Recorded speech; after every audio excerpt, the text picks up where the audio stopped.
നമസ്കാരം, പ്രവാസി മലയാളിയിലേക്ക് സ്വാഗതം. കഴിഞ്ഞ ദിവസം കുടുംബ വഴക്കിനിടെ മരുമകളുടെ അടിയേറ്റ് അബുദാബിയിലെ ഗയാദിയിൽ അമ്മായിയമ്മ മരിച്ച സംഭവം വലിയ ഞെട്ടലോടെയാണ് നാടും നമ്മുടെ പ്രവാസികളും കേട്ടത്.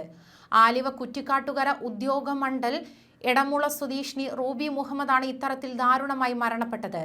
മകൻ സഞ്ജുവിന്റെ ഭാര്യ കാഞ്ഞിരപ്പള്ളി സ്വദേശി ഷജ്നയുമായി ഉണ്ടായ വാക്കുതർക്കത്തിൽ റൂബിയെ ചവിട്ടി വീഴ്ത്തി തലപിടിച്ച് തറയിലിടിച്ചതിനെ തുടർന്നാണ് മരണമുണ്ടായതെന്നാണ് റിപ്പോർട്ടുകൾ ചൂണ്ടിക്കാണിക്കുന്നത്.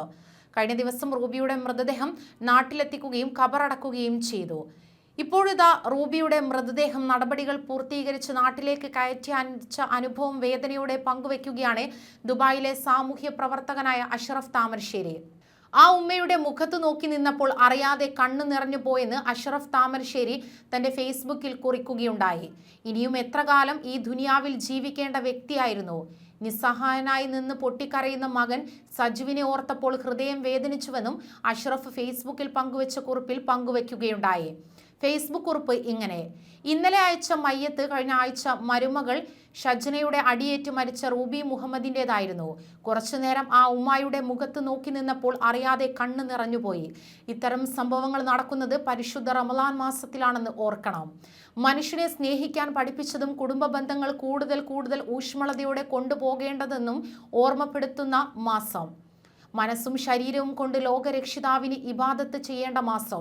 ഇതൊന്നും മനസ്സിലാക്കാതെ കുടുംബത്തിലുണ്ടാകുന്ന ചില പിണക്കങ്ങൾ പറഞ്ഞു തീർക്കുന്നതിന് പകരം വാശിയിലൂടെയും വൈരാഗ്യത്തിലൂടെയും ജീവിക്കുന്നവർ നമ്മുടെ സമൂഹത്തിൽ ധാരാളമുണ്ട്.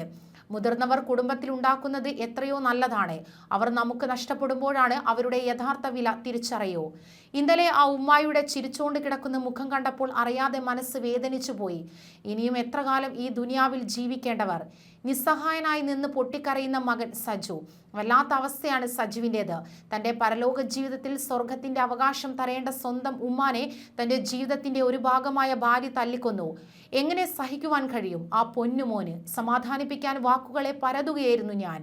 മാതാപിതാക്കൾക്ക് നന്മ ചെയ്യണമെന്നും നമ്മുടെ രക്ഷിതാവ് കൽപ്പിച്ചിരിക്കുന്നു. മാതാപിതാക്കളിൽ ഒരാളോ അവർ രണ്ടുപേരും തന്നെയോ നിന്റെ അടുക്കൽ വെച്ച് വാർദ്ധക്യം പ്രാപിക്കുകയാണെങ്കിൽ അവരോട് നീ ചേ എന്ന് പറയുകയോ അവരോട് കയർക്കുകയോ ചെയ്യരുത്. അവരോട് നീ മാന്യമായ വാക്ക് പറയുക.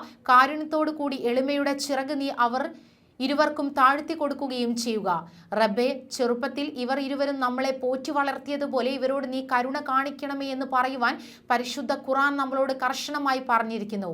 പടച്ച തമ്പുരാൻ എല്ലാവർക്കും പുറത്തു കൊടുക്കുമാറാകട്ടെ, ആമീൻ. അഷ്റഫ് താമരശ്ശേരി. ഇങ്ങനെയാണ് കുറിപ്പ് അവസാനിക്കുന്നത്. ന്യൂസ് ഡെസ്ക്, പ്രവാസി മലയാളി.